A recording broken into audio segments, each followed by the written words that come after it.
call this meeting of the Pensacola Perdido Bays Estuary Program Board of Directors to order September 27th, 2023. Mr. Posner, can you call roll, please? Yes, sir. Chair Speed? Here. Vice Chair Wright? Here. Commissioner Bender? Here. Commissioner Smith? Here. Mayor Fitch? Here. Mr. Compton? Here. Commissioner Kohler? I heard from him. And Councilman Moore and Mr. Norberg are absent from the meeting today, but we do have a quorum present. Great, thank you. First item on the agenda is approval of the board agenda. Second. And motion passes. Next item is approval of the August 30th, 2023 board minutes. So moved. Motion passes. And next is staff updates. Right, thank you, Mr. Chairman. Good afternoon, board. Great to see everybody. This is our whirlwind third meeting in 2 months, I think. So good to see everybody. We'll be back on a regular schedule back to November here soon. So a few updates from me. Of course, we are going live as an independent organization effective October 1st. That's Sunday. Just a quick update there. You've seen this this table since, I believe, January or February of this year. The great news there is that the majority of these items are either complete or with the actions that you'll take today and follow-on action from staff yet this week, we will be wrapping up all of these items. In terms of banking, we have gotten the Hancock Whitney bank accounts established. There are 5 accounts established there as adopted in your action from the last board meeting: a general operating account, a payroll, grant, donation, and investment accounts. The chairman, vice chairman, and myself all have account access and signatory authority for those accounts. The Escambia County and the Escambia County Clerk's Office should be completing a fund transfer in the amount of $74,000 either today or tomorrow. The county will complete a final fund transfer following closeout of FY 22-23 in mid to late October. That is just waiting for closeout of our existing expenditures, and we'll report that back to the board at the next board meeting. Relating to accounting services, the county did issue a purchase order for phase 1 of the Car Rigs and Ingram services that was presented to the board at the last meeting. The action item on today's agenda is associated with the accounting services contract moving forward with Car Rigs and Ingram. We held the initial kickoff last week on Thursday with Car Rigs, and they are beginning to build out the account management system. We'll be procuring QuickBooks Online Plus for that account management. And then moving forward, you can expect from here on out to receive financial reports generated for each finance subcommittee and board meetings moving forward. And then at any other point, if there's other financial reports the board would like generated, we could develop and submit those out to the board at whatever other frequency you may wish. Related to FY 23-24 local contributions, I'll be sending out invoices to each of your organizations by the end of the week. It's very important for our cash flow moving forward that these invoices are processed as soon as practical. So I'll be working with your respective staffs to get those out and submitted as quickly as possible. Few other updates just in terms of organizational updates. The community outreach assistant position has closed. We received over 20 applicants for that. Logan and I shortlisted yesterday, and we have interviews scheduled next week for 6 applicants. So I think we're going to be in good shape with our next community outreach assistant. Starting in October, or at the latest early November, we will also advertise for the additional positions that were established in the budget, which includes the operations manager, which will be critical to us to help us on the financial financial and compliance side of things. Again, as that position is onboarded, we will expect that the car rigs external accounting services scope of work will be reduced over time, and the majority of that brought on in-house as we get that position onboarded. And then the other two positions, the project coordinator and assistant project coordinator, that are funded through our NOAA grants, our Restore grants through DEP, and Resilience grant through DEP, will also advertise for those in the next month to 6 weeks. So be on the lookout for those announcements. If you know of any good people that are looking for a great organization to work with, we appreciate you pushing those out. Just in terms of grant updates, with the action that you'll take this afternoon, we've got several grant awards, including our 3 large NOAA infrastructure grant approvals. We're working with NOAA to get the remainder of the paperwork and accounting systems in place for each of those. Of course, we all are aware of the potential impending federal government shutdown. Remains to be seen how that will impact these grant awards. NOAA will provide us guidance when they get it from their leadership. With that said, we're still expecting to hear back on the NOAA Regional Resilience Challenge letter of intent that we submitted back last month. That includes, I think, just about every jurisdiction that we work with. Again, assuming that that's not delayed by the government shutdown, then we should hear back in early October. First week in October? October 11th. So we'll see if that. Just need a little memory jog there. We'll see if that holds. Additionally, we're working with DEP and UWF to get our FY 23-24 appropriations in place and get those grant awards approved before y'all at the next board meeting. Just related to NEP designation, I think the chairman and I have been talking about this quite a bit over the last couple of weeks. We've had some success recently with Senator Rubio's office about a potential path forward with National Estuary Program designation. We are working to get our Alabama senators to co-sponsor that, and the city of Orange Beach, Woody and Phillip and their team have been working really hard to get with Senator Britt and Senator Tupperville on those approvals, in addition to Commissioner Blankenship at ADCNR. So we'll keep pushing on that and hope that we can make this pathway work for NEP designation.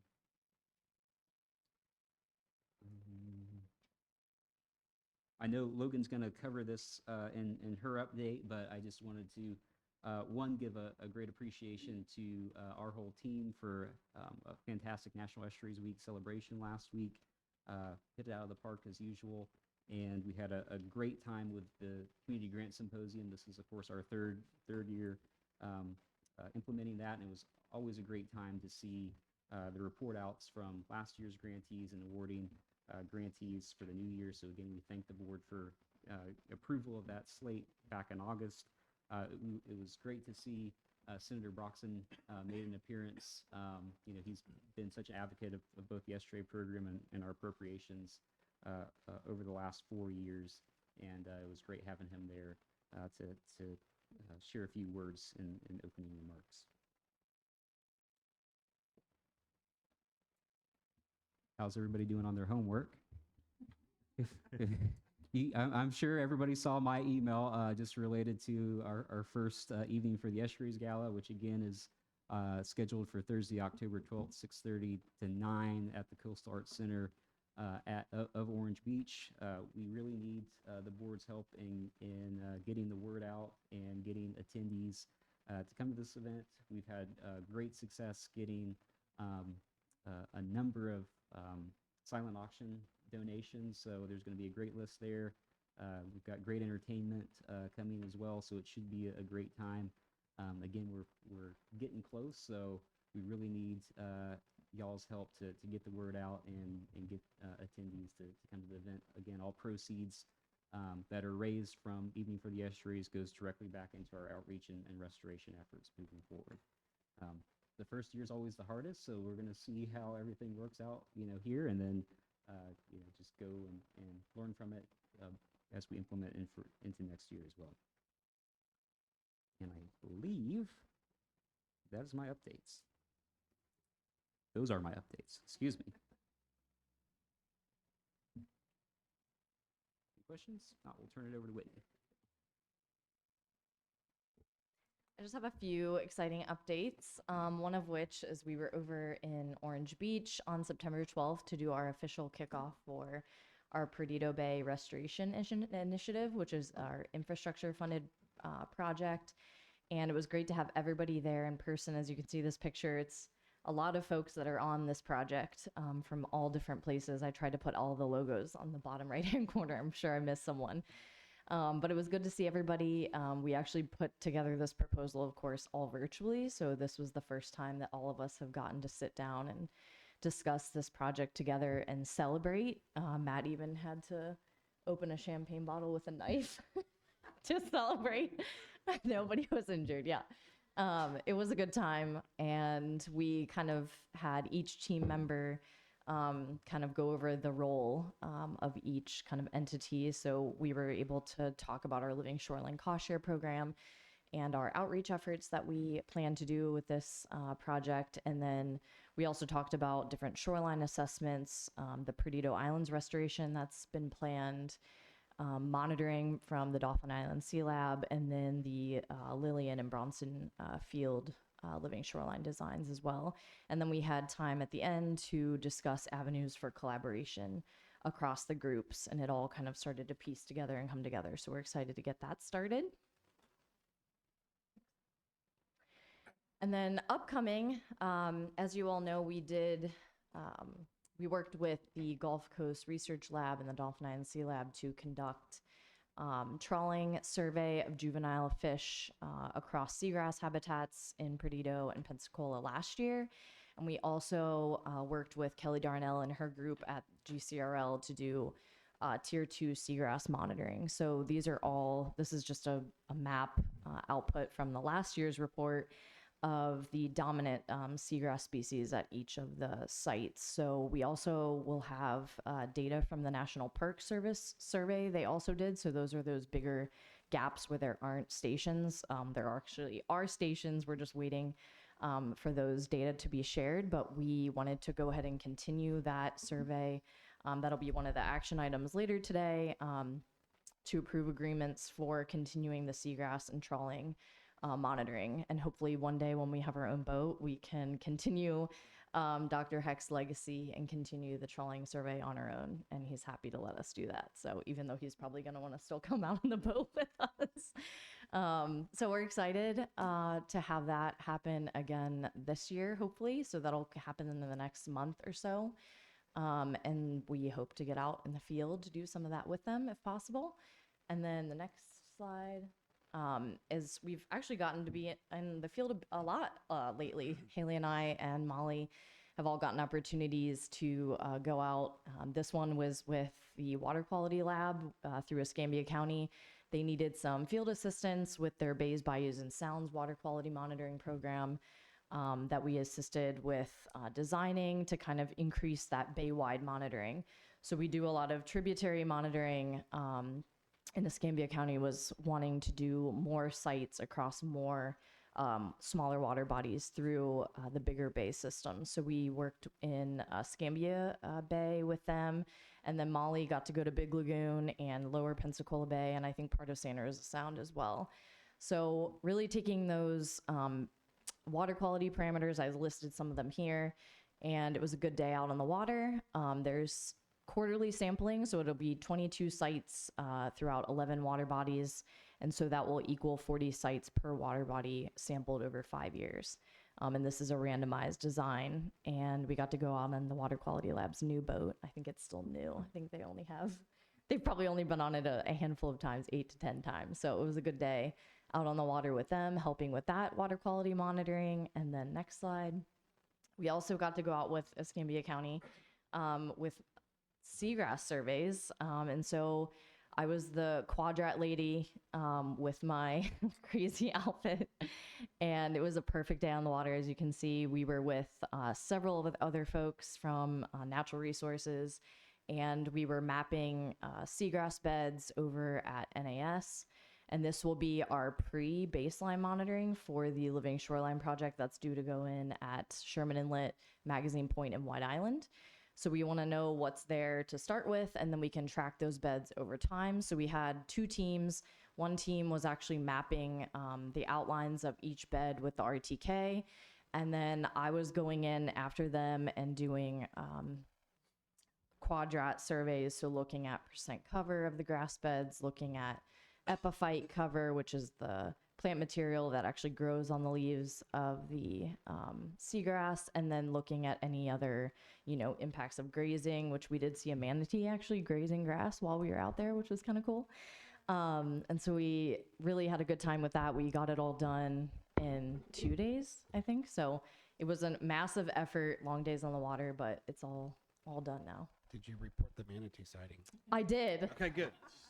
I know, I was thinking that too. I was like, great, I get to report my own. I think it was actually my first official sighting that I've done myself. So yeah, and we got to watch the Blue Angels practice. It was quite the 2 days on the water. Good visibility, can't complain. And then also we wrapped up the monitoring at the Grayson Bay Oyster Farm. For now, it's kind of, we'll call it a pause, because we want to continue this monitoring into next year. And we just had a great time being out on the water with Brandon and his crew every month. And Molly actually got to come out with us as well to help with some of the last sampling. So we just pulled them out of the water last week. And so we're going to be digging into the data, but really just wanted to give a high level kind of overview. Surface salinities dipped into single digits for several weeks in July and into August. You know how much rain we had. So that was definitely a stressor to his oysters. He did have some die off this year as well as last year. And water temperatures reached up to 33 degrees C, which is 91 degrees Fahrenheit, and remained high for most of July and August. So just having that site-specific information, and we'll be looking and comparing, surface and bottom conditions as well. But just kind of having that overall information, especially we started end of June, and next year we hope to get started a little earlier. So we have that February, March timeframe to see kind of when that transition happens. Obviously every year is different. So we'll see what next year brings, but kind of just helping him work through some issues and potential solutions for these problems. And I know that he's been working closely with UF and other researchers as well. So really great partnership with Brandon, and I know that he's going after some funds as well to continue monitoring and maybe expand a little bit as well. So yeah. I think that's, yes, International Estuaries Week. So last week was our National Estuaries Week celebration, a nationwide celebration of our estuaries and all the benefits they provide. So we encourage folks to come out, explore, and learn with us with a series of events that we offered. So on the first Saturday, we kicked it off with the Alabama Coastal Cleanup, and that was at the Seminole Boat Launch on the Perdido River. We were pleasantly surprised to not find too much trash in the area for the amount of time we were out there, for how many folks we had. But we did have some dedicated folks that were out in kayaks on the water, and we kind of had to dig into the shoreline a little bit to find where things had been pushed up through rain events and as the river had changed. We had a good turnout for that, despite a little drizzle at the beginning of the day. And then on Monday, we hosted a lunch and learn. This year, we did it in person and virtually. And we were happy to see folks come out and join us in person and get to meet some of our local terrapins. And Rick O'Connor, our local Sea Grant agent, gave a talk about what terrapins are, efforts that have been going on to study them in our area. And that's primarily a community science-based effort, and provided information on how folks can get involved. And then he also provided free bycatch reduction devices to folks to take home with them to put in their crab traps. Those are now required in the state of Florida in your crab traps to help reduce mortality of our terrapin species. So if you need one personally, you can visit the extension office and get one as well. And that recording is on our YouTube if you're interested in catching up one day. On Friday this year, we hosted our Community Grant Symposium. As Matt mentioned, we were very excited to see Senator Broxson attend and hear about our projects. And we heard from last year's recipients and all the great work we were doing, and then we awarded our new recipients, as we usually do. And it was a great turnout. I think we had between 60 to 70 people there on a Friday night, so that was pretty exciting. And as usual, we were having to herd people out the door at the end because they wanted to stay and ask questions, but we only had the building for so long. So it's really positive to see the curiosity that the community has about these projects and, you know, the support that they have to see these projects going on as well. And then we wrapped up the week the next day with our kayak tour at Big Lagoon State Park. And it was a beautiful day on the water. We paddled into the interior. A lot of folks told us that, you know, they've launched there before, but they've always gone out across and hadn't really explored more of the marsh habitat in there. We saw an abundance of wildlife left and right, flounder, toadfish, you name it. We pretty much saw it. And then pictured in the bottom corner, so we also did a partial cleanup while we were out doing this paddle. Again, it was kind of positive to see not too much trash.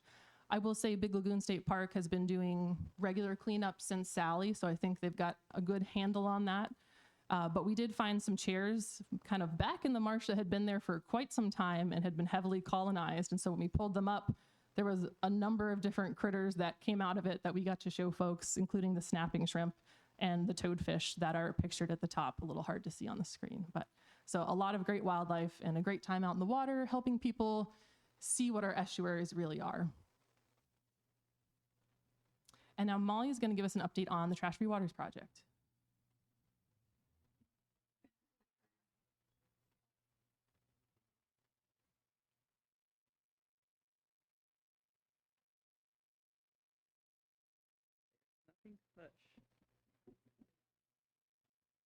Am I?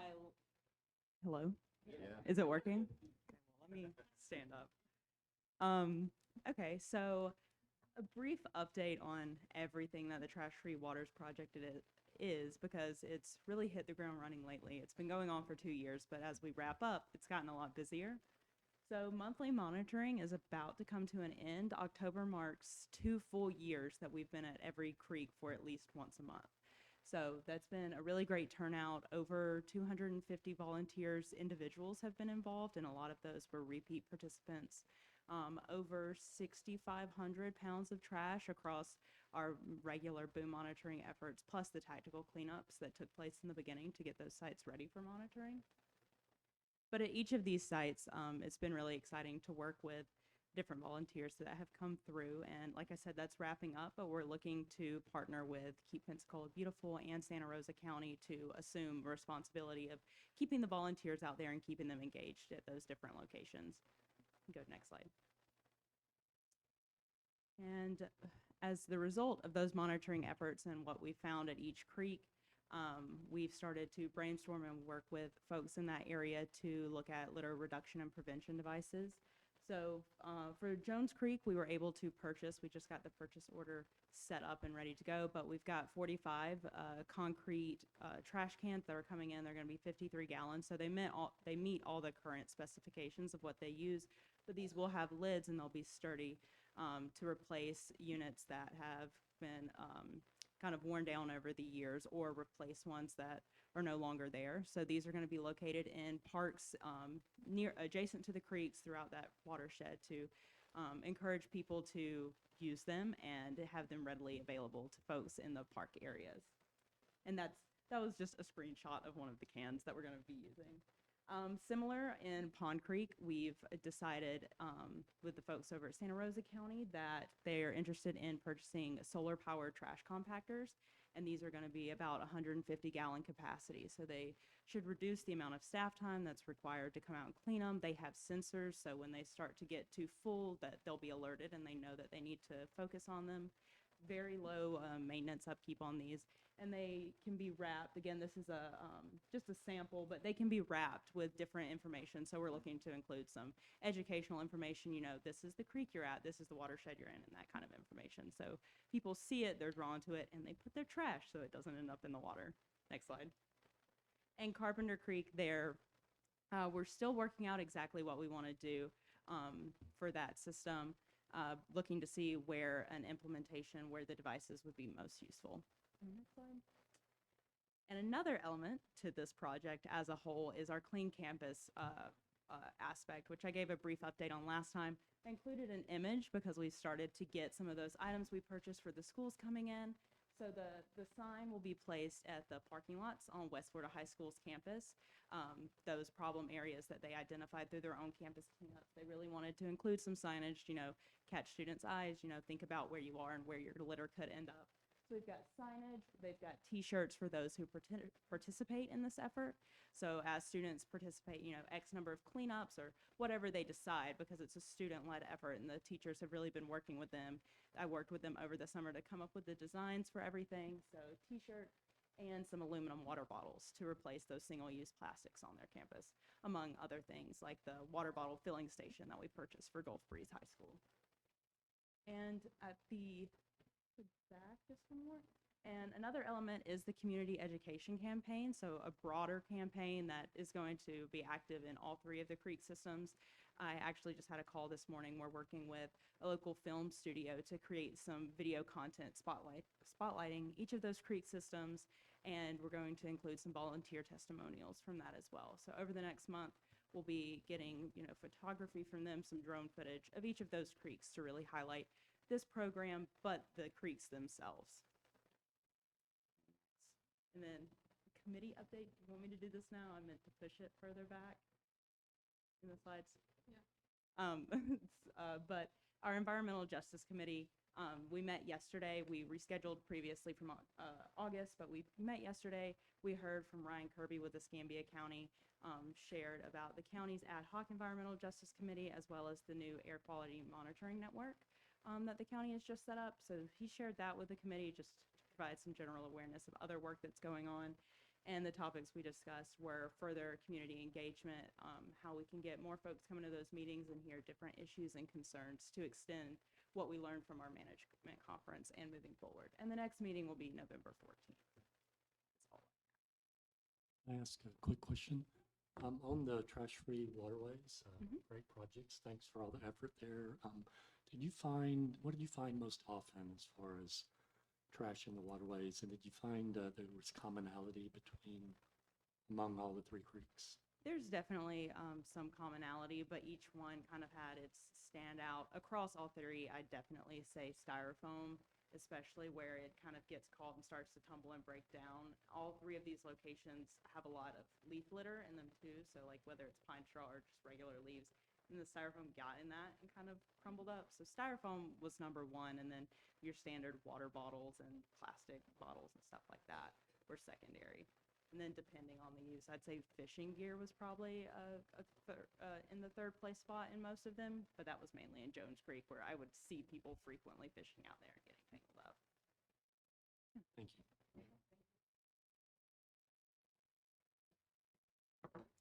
All right. Thank you for the updates.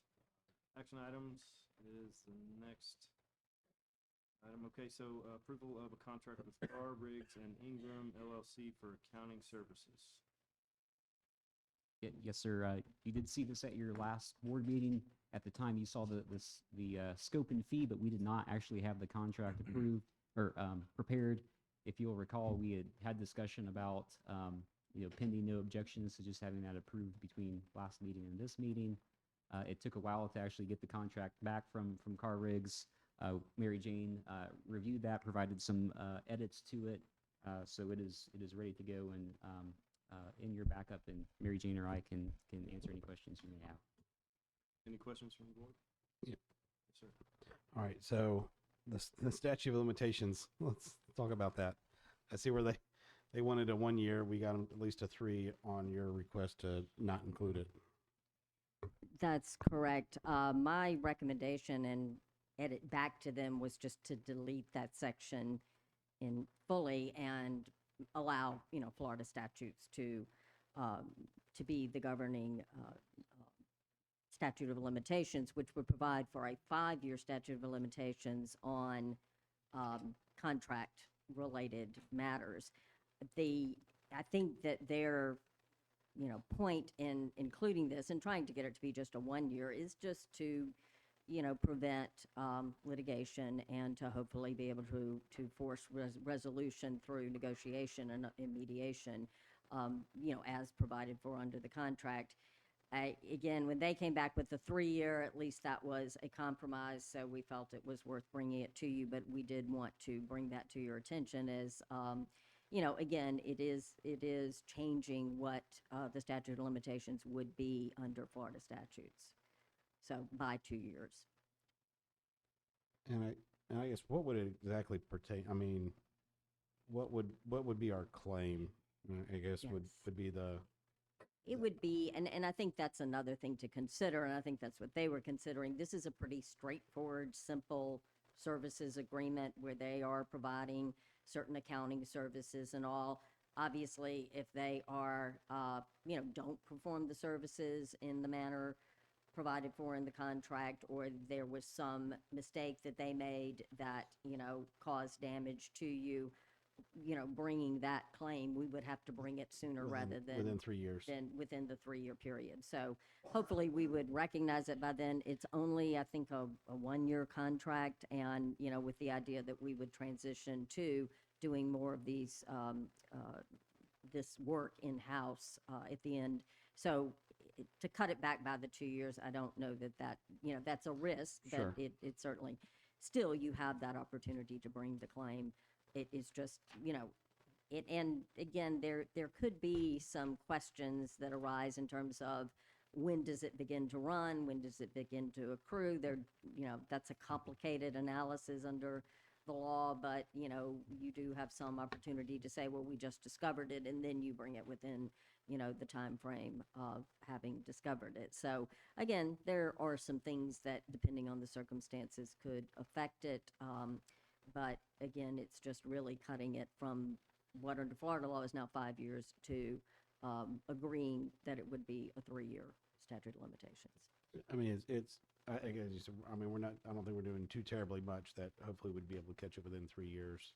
I would think so. Yeah, okay. You'll be audited, so on an annual basis. So I would think that anything that would be worth pursuing a litigation claim, or a claim through the mediation or provisions and other dispute resolution provisions under the contract, you would catch it within that Who would be timeframe. doing the audit? That's something that we're still going to have to procure. Yes. Okay. Yep. Um, And obviously it can't be car rigs. well, that was, yeah. Yeah. And then I guess my other thing is it's a 1 year. Do we want an option for renewal? I mean, just to make it easier if we decide to stick it out a little bit longer. I mean, I think we could be, I mean, I think typically we see like a 3-year contract with 1 and 1. Right. So if you want to do a, 2 1-year extensions or something like that, so we would have that option. Do you think they would be amenable to it? I'm sorry, I didn't realize that this was only a 1-year contract before. No, that would be fine. And I thought we added. Yeah, and I may I have didn't- misspoke if I said I may 1 have year. missed it, but it said, Yes, it does say right at the beginning, we will perform the following services for the year ending September 30, 2024. So you would have to, enter into a new agreement, just changing that date. And of course, it could open up for any other changes. Right. But, prior to reaching that date, you would want to entertain And an just agreement for the following year. for clarification there, we wouldn't necessarily have to go out and re-advertise for a new firm if there was agreement from the board and car rigs to enter into another year or 2 or 3, whatever the case may be, Right. correct?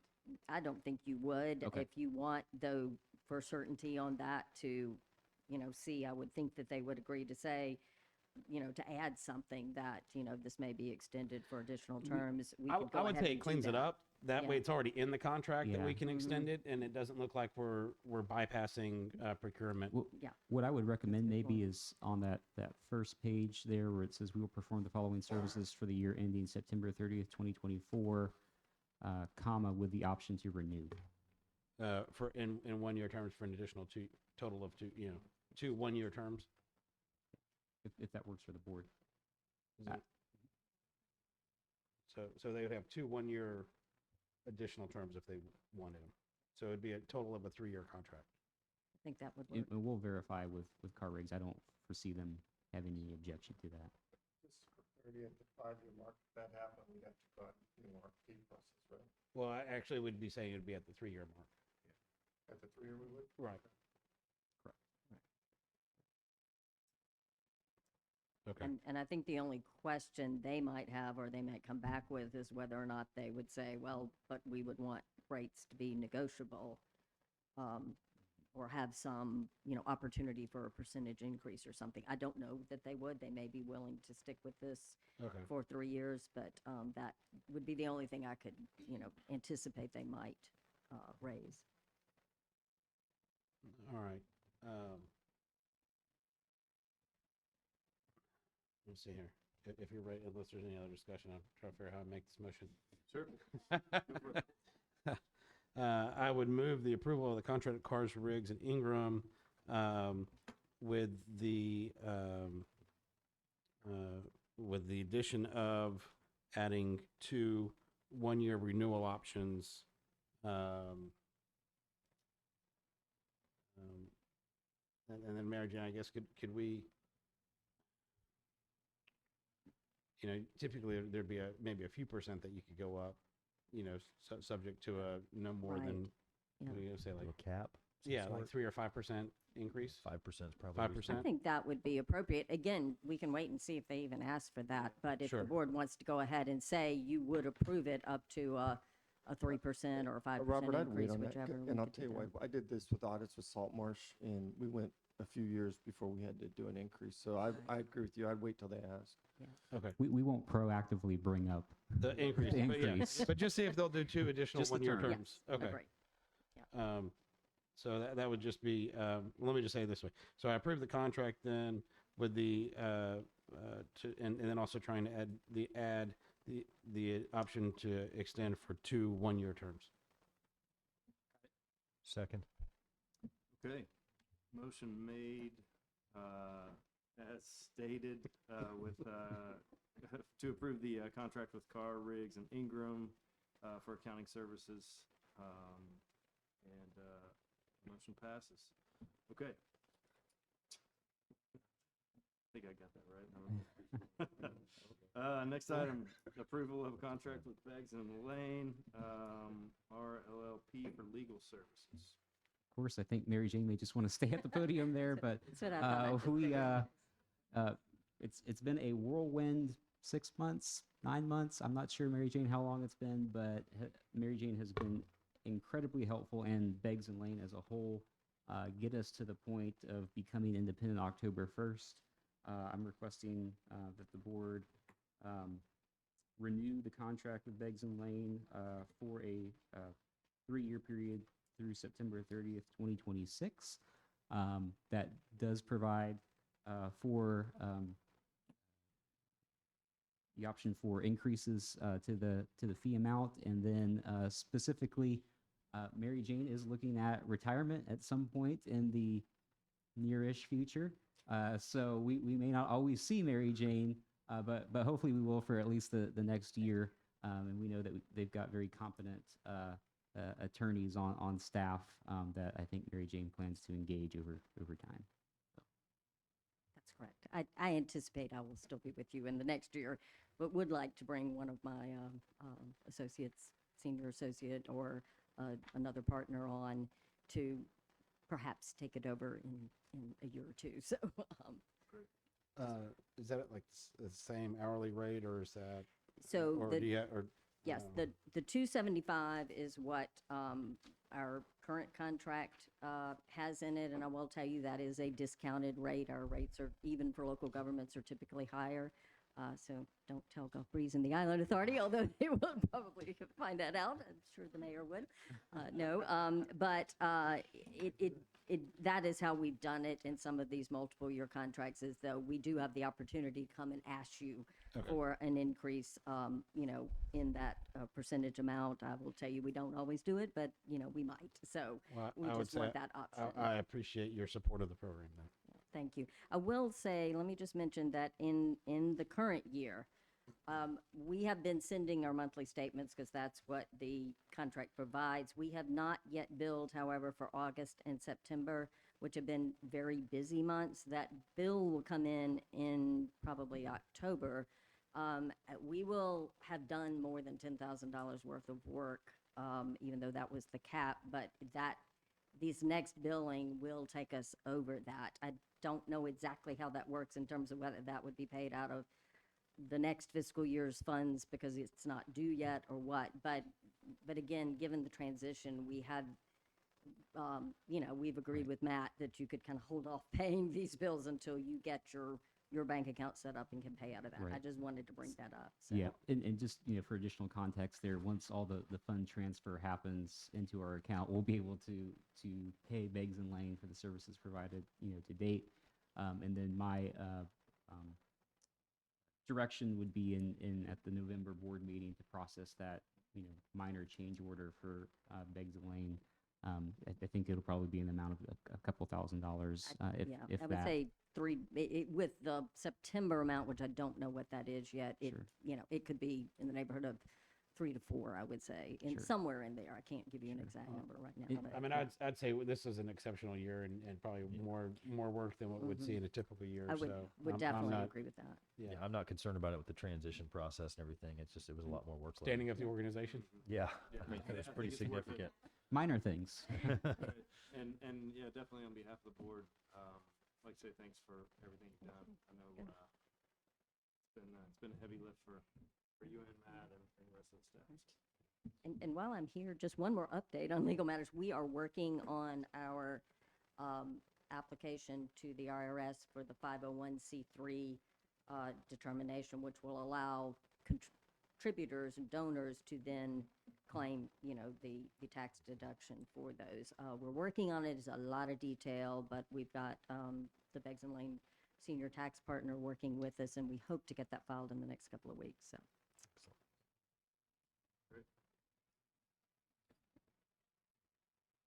So with all that said, I'll make a motion to approve the contract with Beggs and Lane for Second. legal services. Okay, motion made and seconded. The item passes. Next item is approval of the Pensacola and Perdido Bays Estuary Program Employee Handbook. Thanks, Mr. Chairman.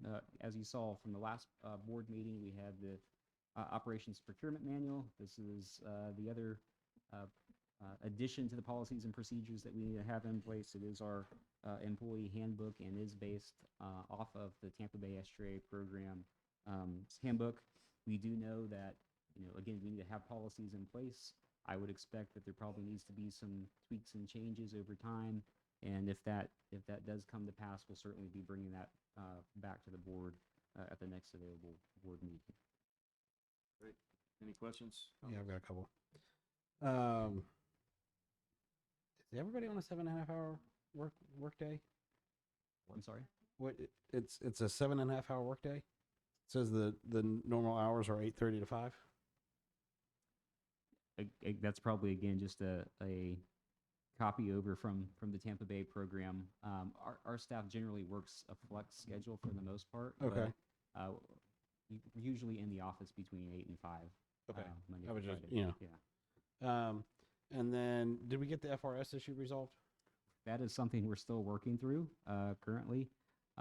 We've been waiting on a response back. I just talked to the bureau chief on Monday. Mary Jane has offered to discuss with the Division of Retirement's legal counsel. We're just waiting for an opinion from them at this point. I think there's a solid argument that can be made that we should be part of FRS. If that does not come to pass, then what I would bring at the November board meeting is an alternative retirement package option. So should we do a placeholder then for this section? I mean, because as it says right now, is that the estuary program participates in the FRS. So I don't know if I'd want to include it without any certainty that we will. I don't know, Mary Jane, what's the Maybe just leave section 3.2 out and That's what I'm saying, and just then throw it add as- it back in. You Yeah. could once we either know. leave it out and then we'll put it back in, or you Yeah. might even amend it to say something, or an alternative retirement program or something like that. Okay. Either way, I think would work.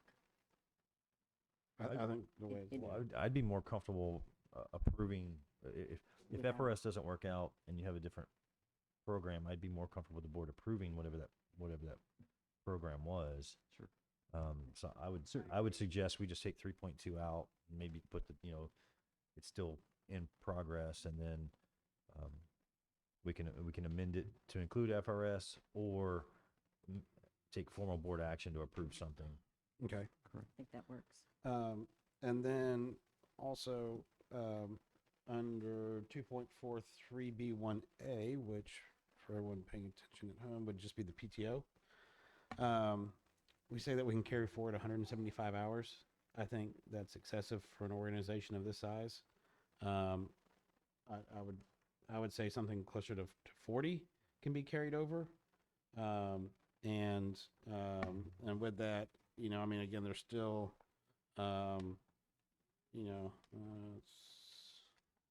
chart was in here. There it is. I'd say most people are still going to acquire 192 hours this coming year, so that would be 230 hours of carryover, and there would be, I think you do that on the calendar year, so there'd still be time to use it if 40 seems low. I just don't think we have the funds to be paying huge leave outs, and I think it should be more of a use it system for this. So just seeing what you guys thought. 40 may be a little low, but I mean, I think you're right that number as written is pretty high. I can speak for myself in my business. It's kind of a use it or lose it. I think people should be encouraged to take their time off. But I would be concerned with the number of staff you have. It'd be difficult if you had that much carryover and every single person ends up with that much carryover. That could really affect staffing levels if everyone start taking that. Yep. I understand the payout concern because that would be quite a bit, but I also understand, particularly since the program is growing and the change that's underway, that staff work really long hours at times, and they may not be able to, even though they wanted to take vacation during that period. So I differentiate between payout and just being able to use the vacation when you can, if you've earned. Because they may have to put it into that next year, even if they desired to use it the previous year. Right. That would be, I think that's a good compromise. my recommendation as staff is to make that distinction, that from a payout, I think as the policy alludes to, if termination were to take place, whether it's for myself or any staff, you're not getting paid out for your leave. However, we could also set a, condition in there that if somebody, voluntarily resigns for, another opportunity, that there's a cap on what that payout is, less than the 175 amount that is in there. And specifically related to the carryover, I'm very sensitive to the fact that, we are coming from the county and want to maintain, to the best of our ability, the leave balances of existing staff. Also realizing that, yes, if everybody were to leave tomorrow, which I don't think that's part of the plan, that would not be a great financial position for the program. Well, I mean, part of what you just brought up is item E. So I want to be careful mixing the two up, but because I think that's a separate issue, and I'm fully supportive of that. But as far as payouts concerned, I think cap it at 80 hours, cap it at 2 weeks. I think that's a reasonable yes, amount. that's That's fine. what I as was far as a thinking too. payout. 2 weeks is reasonable.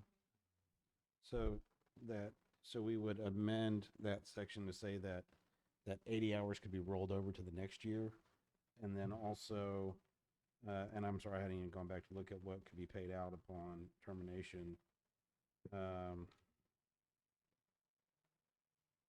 I think it'd be 80 hours could be paid out if they're a maximum of 80 hours could be paid out if upon resignation, Yes, not annual. not termination. Mary Jane, what, I mean, I think even when you're terminated, depending sometimes, I mean, you're still eligible for some, I mean, I don't know, how would that typically work? And off the top of my head, I will just say I don't really know the full answer to that, but I do think there could be some limitations depending on what category of employee you are under federal and state law. There might be some limitations on it. So I think you may want to put some caveat language in there that it's, subject to, again, compliance with, whatever limitations there might be. One of my partners, who's an employment lawyer, can help us with that language that we could And or bring back to you. accordance with state law. In accordance with state and federal labor laws, yes. So again, I know in terms of overtime payment and things like that, there are provisions that apply on how much can be paid out, and it could be on PTO payout upon termination or resignation, for whatever reason. And again, there are also, if it's termination for cause, you may want to put a different standard in there that there is no payout then. So a proposed maybe solution for section 2.4 B1A, excuse me, for the last paragraph is employees resigning in good standing will be paid up to 80 hours of unused PTO that has been earned through the last day of work. Employees terminated will not be paid for unused leave, for unused PTO, subject to state and federal classification, employment classification. I think that caveat and clarification would also need to go within the first sentence as well, so that if they're resigning in good standing, that your payout is, up to that amount, but for unused PTO, again, subject to compliance with whatever restrictions there might be under federal or state law. Okay, and then also the available amount for carryover would be 80 hours as well then? Okay. I think what I would suggest is to let us work that into the language, and then we can, you can be approving it subject to it being, drafted. We can either bring it back to you for a final approval at the next meeting, or, I'm okay circulate with it. that then. This is what we've Yeah, done. I mean, as opposed to trying to put caveats on everything, I'd rather just approve it and then bring it back at the next meeting and do it. So, Sounds good. okay.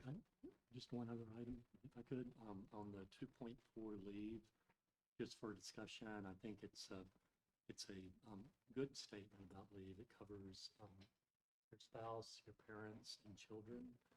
But I know with family care, especially as parents age, if you have siblings, I think it would be worthwhile to consider having that in there also, because parents reach a point where they cannot perform that action. They really depend upon others in the family to do that. So I think that would be fair to the staff to include your siblings. What was also. for what? Family medical leave. Right now it includes, Yeah, it says spouse, parents, children, grandchildren, brothers or sisters of both the employee and the spouse. somehow there. What's the total number of hours on that? 3 days.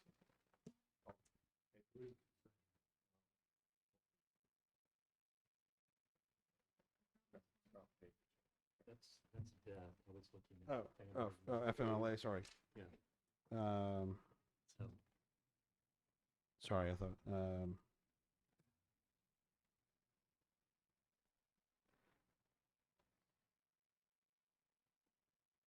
but FMLA is pretty, I mean, is that standard language in an FMLA to say for a sibling?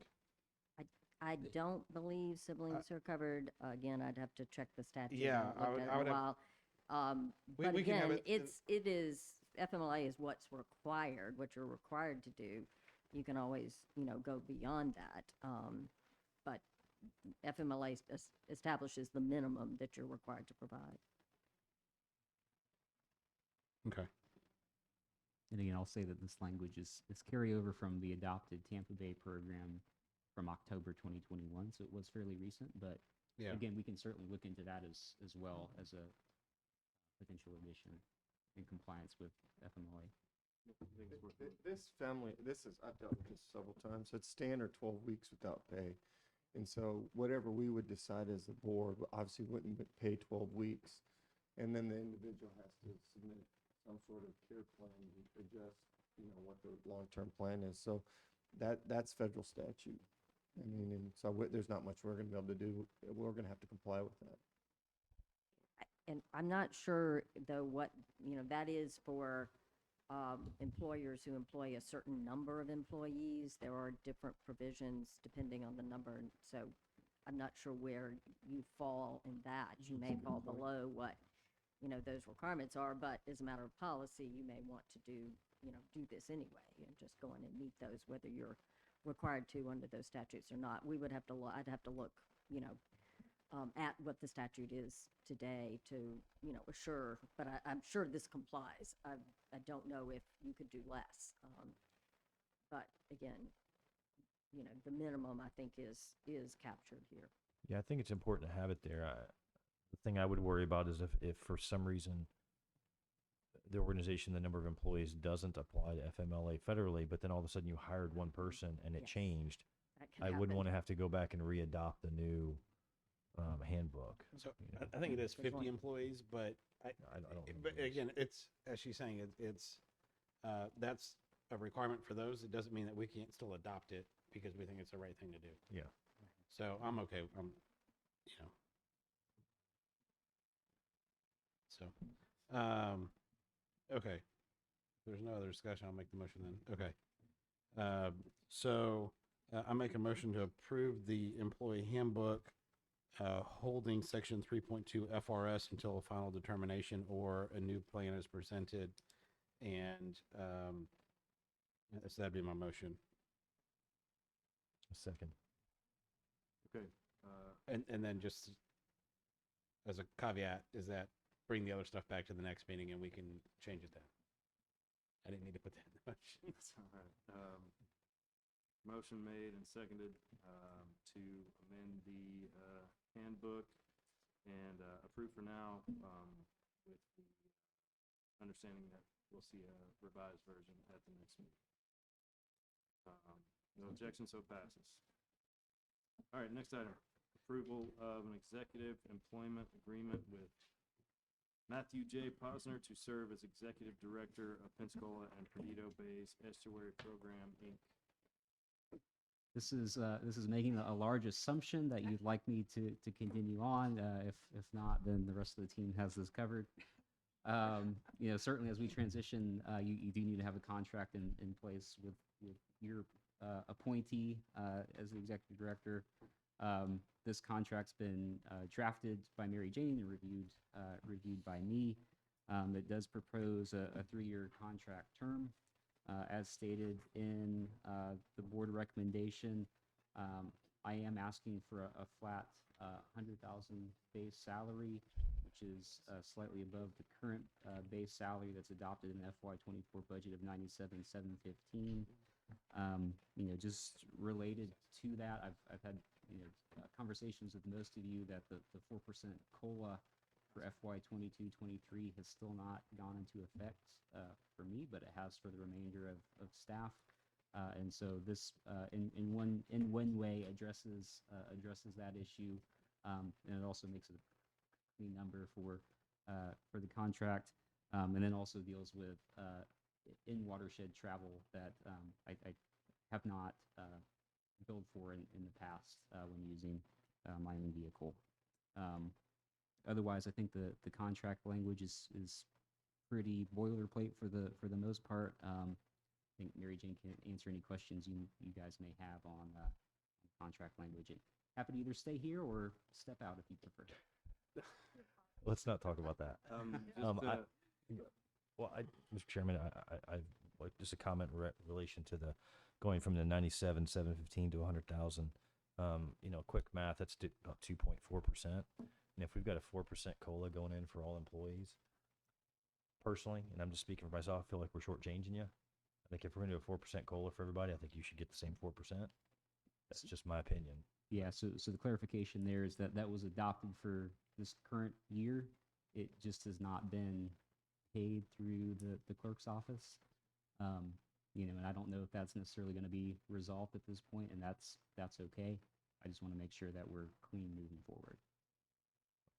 So has staff gotten the 4% COLA? Yeah, the staff 4% COLA went into effect immediately when the budget was adopted for October 1st, 2020. I mean, I got no problem with the 100,000. I just get a little hung up on if majority get 4% and somebody else get 2.4. You know, if it's supposed to be across the board, cost of living adjustment, I just think it should be fair. Sure. But I got no problem with the increase at all. What did you say about travel or in?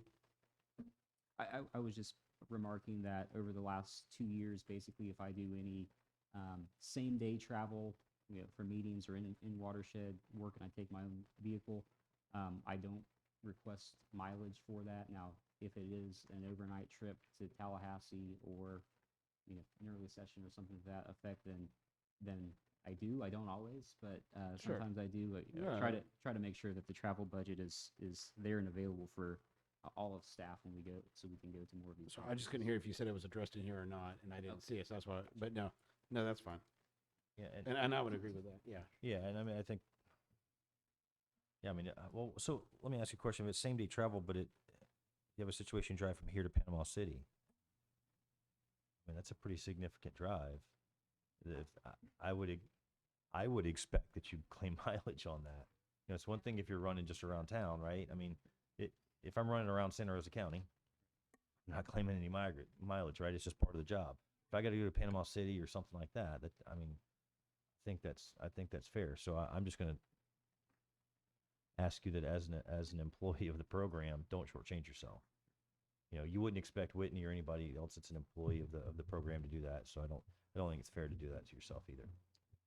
Can I make a suggestion on that? Because the joint travel regulations normally on the federal side is if you go over 50 miles, then you can make a claim. And I think that's pretty standard. We can do whatever we want. You could say 10 miles here or 5 miles or every day, or allowance. But I think what Colton said, there has to be some boundary. You know, 90 miles is plenty. Yeah, and it would be, and I feel like it would be totally different if the program provided a vehicle and insurance to you, and you were on call 24/7.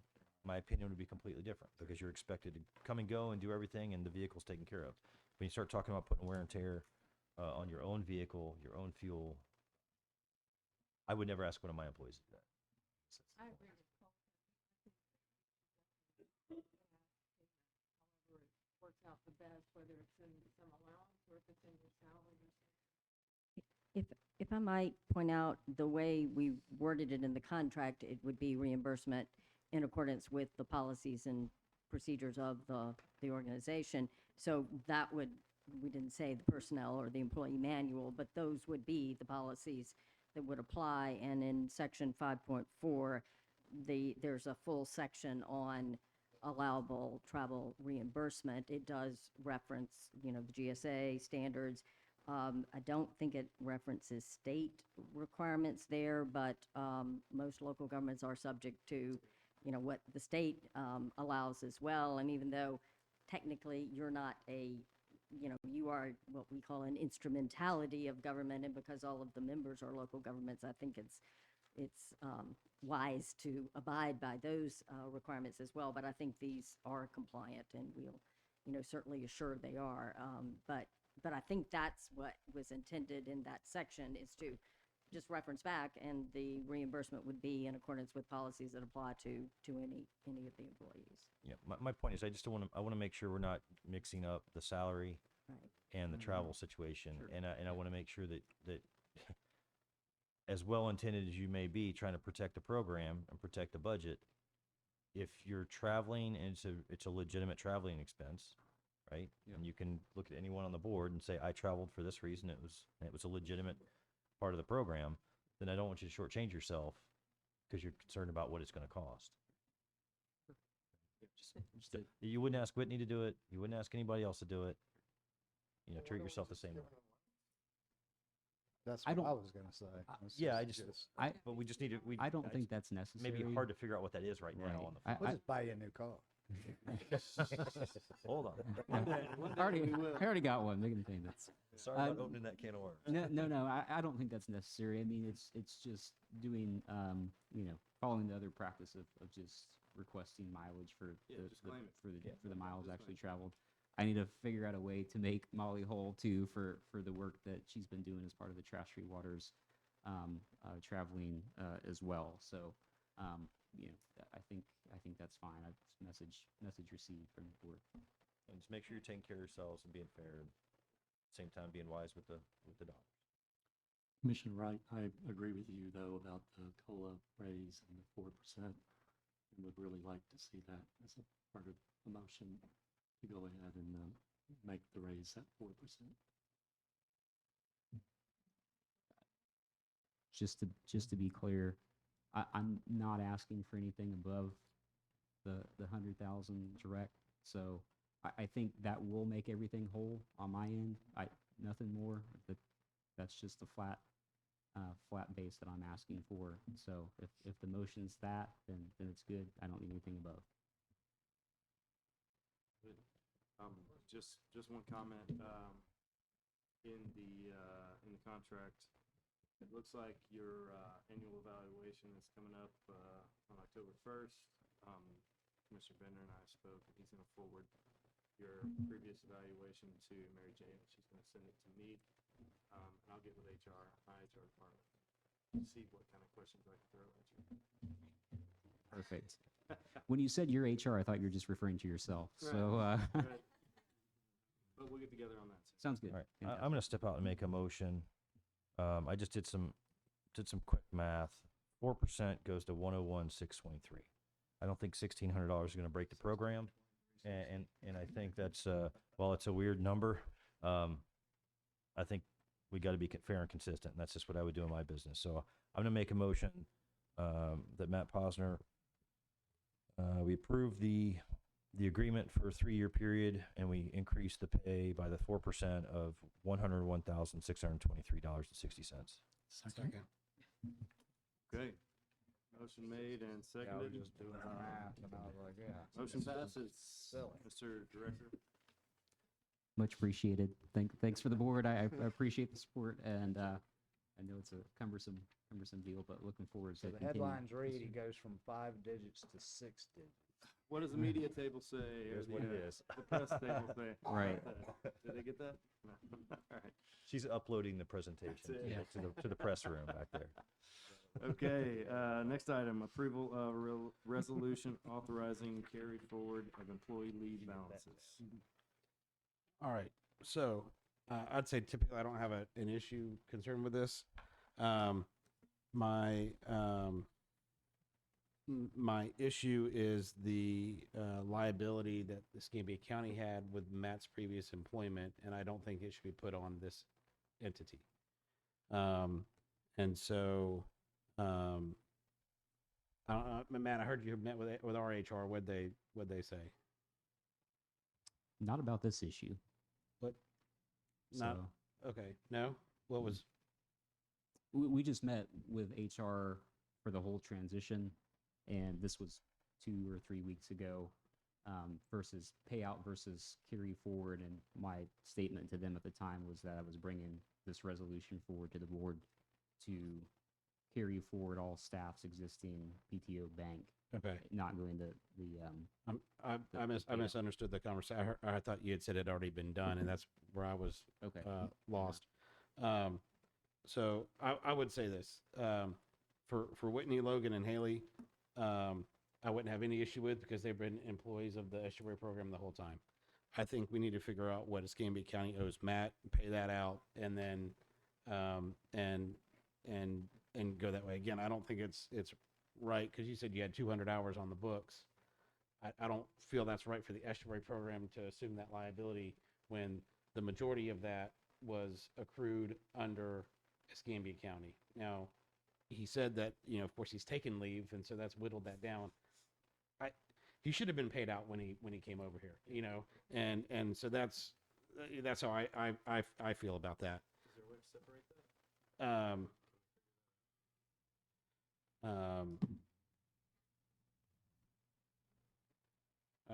So that's yeah, that's right. And that's that's the the struggle and so I think that what we have. need to do is we need to go back and see what you came over with and pay you out on that, and then any leave you've taken deduct from what you've accrued through the estuary program. Sure. Is how I think it should, you know. Right. And again, really, that's all that to say is that I think that's a liability of Escambia counties and not this entity's. So, Yeah, as you said, it should be paid. right. Just a quick recap there. By the end of this week, it's estimated the accrual, PTO accrual for myself will be 239 hours, for Whitney 106, Logan 72, and Haley 113. If the board is to follow with that motion, you know, I'm okay with that. I would prefer to maintain the leave. However, what I would state, and just for as an option, because it would be a liability to the program, that, well, as it states in the contract you just adopted, that if the board terminated me, I would not be eligible for any leave. However, I would also be willing to say if I voluntarily resigned at some point in that contract period, that leave would only be paid out for what was accrued in that calendar year, as maybe as a potential other option. And the reason, And I'd say I appreciate that, but I mean, again, the county has a policy that we pay leave when you leave, and so I think that I think that's the right thing to do too, you know, and it might take some accounting of going back in and figuring out what you've taken under estuary program and versus what the county still owes you, but you know, I know it was quirky because essentially you guys were still county employees, and I think that prohibited some of it, but and I'm sorry if that's my fault that we didn't address it when it happened, but and again, I appreciate your willingness to put in extra stipulations, but I think almost what Colton says, if you've earned that from the county and would have gotten paid out when you left the county, I think that should still apply. I don't think you should have to reduce your hours and not take whatever for something that might happen in the future. So,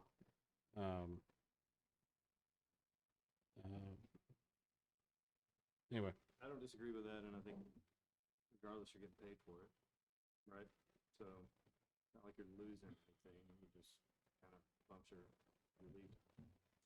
If I may, Mr. Chairman, the only difference I would see, and I understand the point very well that's being made, is this has been a tremendous period of growth and development for the estuary program, and it's put a lot of demands on the staff, and particularly our executive director.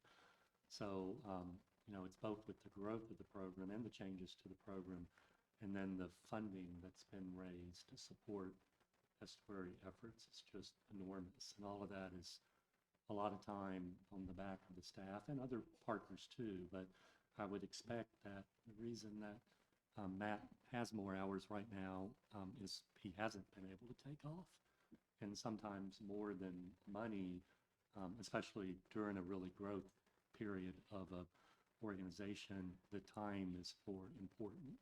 So having at some point maybe a longer vacation for him would be something both well deserved, but maybe preferred over the payment. Commissioner Bender, is there some reason that I'm missing why we're not paying him? Because I agree with what you're saying. Right. We should pay him out. But if there's something in the county while we're not, then I would say carry it over. And maybe I just missed the memos. I don't know where we're going here. And again, the only reason I want to say singling Matt out was that the other employees listed on this were hired as estuary employees. And so everything that they've accrued has been under the estuary program and would be the estuary program's responsibility. Matt, and I don't know what you left natural resources with, had, significant, 200, whatever plus hours or whatever it was built up under natural resources. But I think the way our policy was, because he hadn't necessarily separated from the county, he didn't get paid out. And instead, all of that would have been transferred over to the estuary program, and what had been a liability of Escambia County now became a liability of the estuary program. Only the sole fact was that because Escambia County was managing the grant that stood up the estuary program. And so, I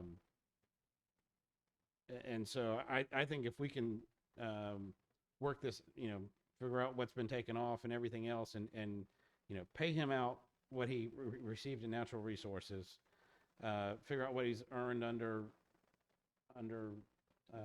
estuary program, back out what he's done, and then still move forward with it and roll all that over. I'm good with, Well, I like that too, because that's pretty much how it normally works. But right. I think I just thought there may be something internal and that I didn't know. But yeah, I'm in support of that, Robert.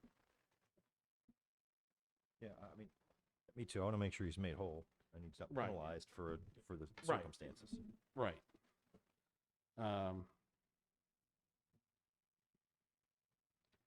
So let me ask this, Matt. Can we just take your name out and then we'll figure everything out and come back? Is that? I think that should be okay if we bring it back to the November board meeting. The only thing that we'll have to figure out is on the payroll side of things, that they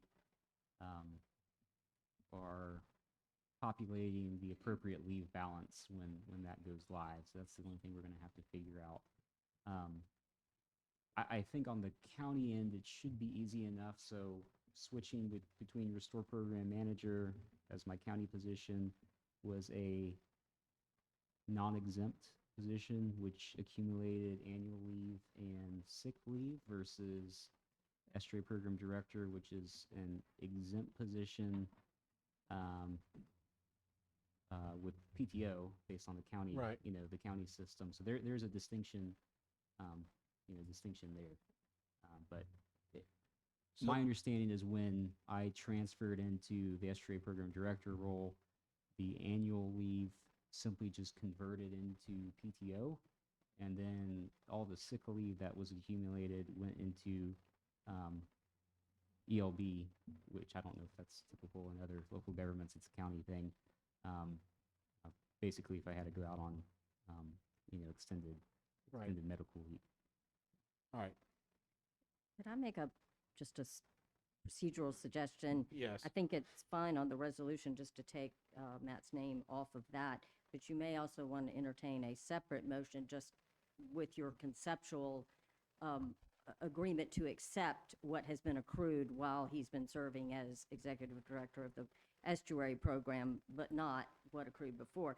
And then we can work the details out. That way the county knows what Perfect. your position is. I think that might be helpful rather than just going back and reporting this was what was discussed. All right. Well, actually, in reading this, I mean, just said, I mean, we can still, I mean, because the resolution doesn't have what the balances are. So we could leave Matt's name in there, and any accrued leave that he's received under the estuary program that he hasn't taken would still transfer. Would that work then? And that will work to make him whole with what had been in Escambia County. So that number may change. Sure. But then we're not preventing you from actually carrying over what you've earned through the estuary program. And That you may tracks. want to consider a clarification just on that, just for, again, at the end, for everybody, for time accrued, as employees of the estuary program. That would, again, I think, put it in the right position for everyone, because the others, it's not a question. They've only worked for the estuary program. Right. So under section 2, after Gansel, we would comma based on time accrued as employees of the, their time working for the estuary program. Time served the estuary. Yeah. Time served sounds kind of bad, but Yes, maybe it is. Something like that. You know. Okay. Anything else? If not, I'll go ahead and make the motion then. All right. So then I move to approve a resolution authorizing carry forward of the employee leave balances as amended in section 2 at the end of the sentence to state as accrued through their time as employees working for the Pensacola Perdido Bay Estuary Program. Commissioner Bender, just two questions that just popped in my head, just for clarity. Whatever Escambia County would pay out would be through Escambia County's budget, not through Yes. the estuary That's program. my whole intent of Yeah. this. And then I just, I guess this is something that would be worked out with HR, as the rate of payout would probably, I would assume, be the rate from the Restore Program Manager and not as estuary program director. I don't know if that's Yeah. a statement and question. I guess just for clarity. Yeah. Yeah. Well, I'm going to just talk to HR and see. Yeah. So. Yeah. Okay, so we have a motion. Second. Okay. Second. Okay. Motion made and seconded. Motion passes. Next item, approval of a NOAA cooperative agreement. Lots of letters and numbers. The amount of $10,993,732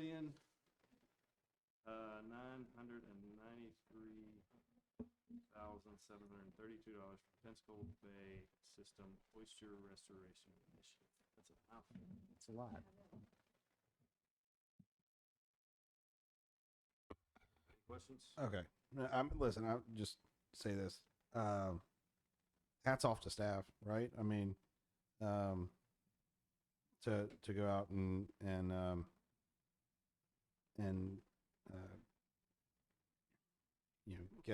get these things. I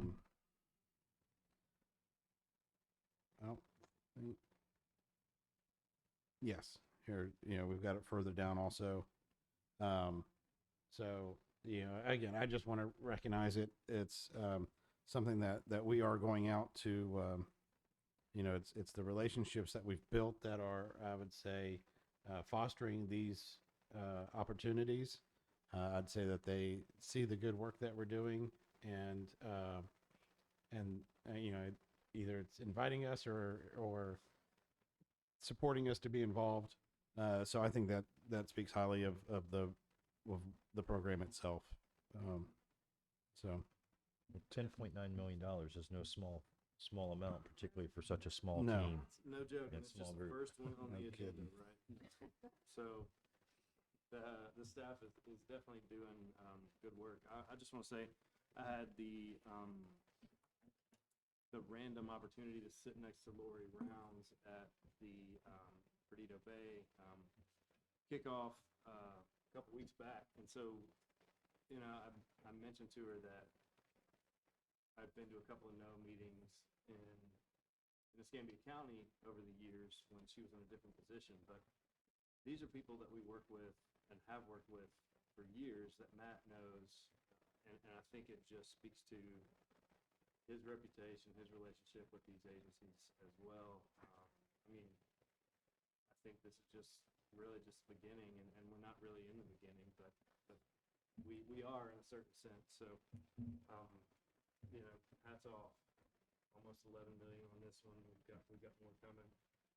If that LOI comes back in a couple of weeks, even bigger. So I'm looking forward to good news on that one too. So thanks. Yeah, 50 million is a whole nother Hey, ball let's game. take it, man. Let's take But it. no, I mean, all this wouldn't be possible without our staff making it happen, but then all of our partnerships, and that includes our local government partners, NGOs, academic. It's really great to see. 5 years in, when we started this, I wasn't really sure. We had a vision, wasn't really sure how we were going to get there, but we're seeing that delivery happen now. And it's a lot of good work in the next 5 to 10 years. well, it was that one. It's also the Nature Conservancy, everything. So, if there's no other comments, I would move to approve F, G, H, I, and J. All right, motion made and seconded to approve F, G, H, I, and J on the agenda. Unless there's any issue with you having me move all of them. Let's do it. Not at all. Let's do it. Okay. I like it. All right. If there are no objections, motion passes. Great. Good. Yeah. let's do that. Okay, next item, I believe that's the last item on the agenda. Approval of an agreement for liability insurance coverage for Pensacola Perdido Bays, and I believe this is about gonna pulling be, Yeah, Mr. Chairman, I'm unfortunately going to have to ask the board, I think, to drop this item at this point. We were hoping to have a package ready to go today, but that unfortunately didn't happen. I sent an email out to the board this morning, just the overview there for those that haven't seen it. And for the record is we thought we were in good shape with Florida Municipal Insurance Trust, which is running our healthcare benefits for our staff. Because of the cross-state nature of our program, they're limited to only offering that general liability coverage within Florida specifically. We looked at maybe just having them cover the Florida portion and having a separate policy for Alabama. There's issues with that as well. I've been working for the last 3 months with Hub International on trying to obtain quotes. I spoke to Jim this morning. He is actively working on it. We have a quote and a proposal from Zurich for, get my notes here,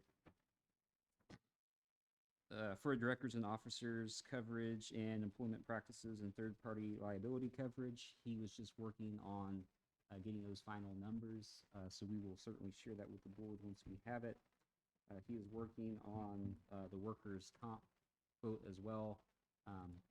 He and I had a follow-up about the longshoreman is not necessarily applicable to our staff, so we should have that either later today or tomorrow as well.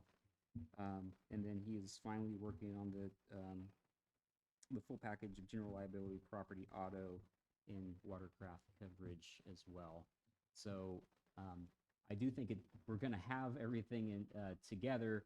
The question I think at this point for the board is if there's any issue, once we receive those full proposals, we can certainly run those through Mary Jane and distribute through the board.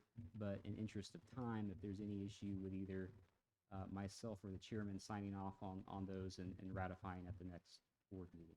Yeah, listen, these things would take effective 10/1 anyway, but you would have to make some signatures in order to make that happen. So outside of a special meeting, I'm okay with ratifying those. I mean, workers' comp is what it is. It's the mod times the rate, and payroll. So that's pretty standard. The others, they should be minimal, based on our size and things like that. So like policy minimums on half of that stuff. So I'd be okay ratifying it at the next meeting, but I don't know if I'd feel comfortable you signing those. I don't know if you feel like you need board action to do it or what you think, Colton, but I trust Woody. yeah. I think Okay. if you saw anything that the That chairman stands saw out? something that Yeah. really stood out, I'm sure he could communicate that back to Matt. Matt could send an email to the board and ask for input. But otherwise, let him sign it. We'll just ratify it at the next meeting. sounds good, Matt. You and I spoke about coverage in Alabama. I got some info. I can't remember if I sent that to you. Did I forward it? I'll do that. Well, I think though that these policies should cover us in Alabama. It was just of us going through the Right. FMIT. Right. They didn't cover Alabama, and so Yeah. that's why we've had to take evasive action. The- And the markets that Hub is looking at would cover, for the program as a whole, our work in both states. All right, Yeah. yeah, just so you got it. Okay, so do I hear a motion to drop this item? move to drop the item. All right, Motion made and seconded. Items are up. Next up is committee updates. Anything in addition to what was already discussed? Nothing additional on the technical committee side. I think Whitney does have a brief update for our oyster subcommittee.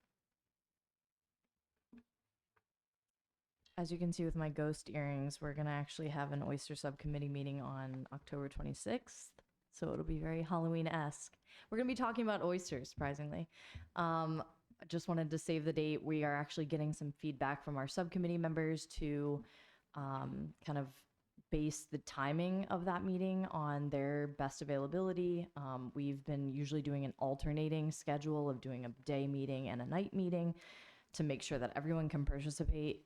But just getting feedback from them and then also making a plan for next year. But we will be having a specific engagement this time on digging more into the Pensacola Bay Oyster Restoration Initiative and kind of moving forward our next steps with the RFP for design and those types of things, just keeping everybody in the loop and getting their feedback. And then also presenting some new maps that we made of the vision mapping exercise that we did from previous workshops and also at the management conference meeting. So just save the date for October 26th.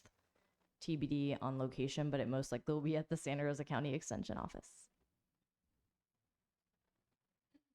Anything else? Committee updates. All right. Any updates from the board? Just one quick one. This past week was a really good week. Related to the estuary program, Governor DeSantis and the cabinet approved funding for the last big purchase of Wolf Creek Forest. With that project, I believe 32 miles of streams that flow into the Blackwater River have been protected. Helps to buffer Whitingfield, but a lot of environmental and, of course, water quality benefits from that. So very successful projects, had huge state support through Florida Forever. So I commend that program and all the partners that have worked together to make that happen. Great, that's huge. Thank you. Thanks.